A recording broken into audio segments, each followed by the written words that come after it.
বিশ্বাস করেন কিংবা নাই করেন, হয়তো যে ভুক্তভোগী সে আমার কথা বিশ্বাস করবে। বর্তমান বাংলাদেশের ডিভোর্সের পরিমাণ দিন, দিন এতটা পরিমাণ বেড়েই চলছে যা ধারণাতীত। এই বিচ্ছেদের কারণ কি?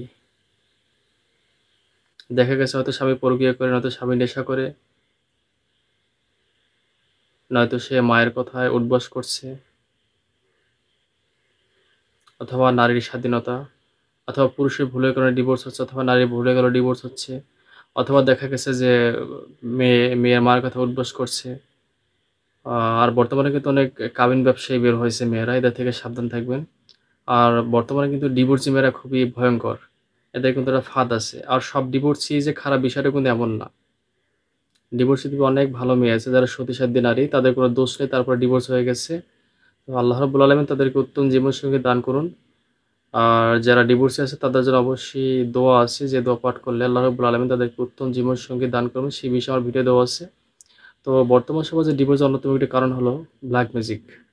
তবে ডিভোর্সের অনেকগুলো কারণ থাকতে পারে। যেমন দেখা গেছে মেয়ের চরিত্র খারাপ বা মেয়ের আচার-আচরণ ব্যবহার ভালো না। শ্বশুর-শাশুড়ির প্রতি তার কোনো মায়া মহব্বত বা শ্রদ্ধা ভালোবাসা নেই।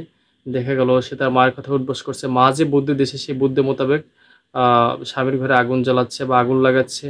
আবার অনেক সময় দেখা গেছে যে স্বামীর পরিবার থেকে তার মা, তার বোন, তার জাল অর্থাৎ ওই আপনার যে জা আছে বা আপনার ননদ আছে, আপনার শাশুড়ি আছে, এদের ছল্লায় পরে আপনার স্বামী দেখা গেল আপনাকে ডিভোর্স দিয়ে দিল বা আপনার স্বামীকে তারা ব্ল্যাকমেইল করে বাধ্য করলো, ঠিক আছে? সে যেরকম ইচ্ছা সেরকম চালায়, আপনার স্বামী সেরকমই কথা বলে।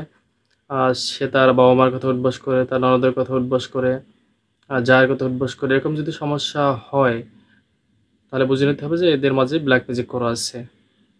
তো ব্ল্যাক ম্যাজিকের যে একটা শক্তি, এটা যে আক্রান্ত না হয় সে কখনোই বুঝতে পারবে না।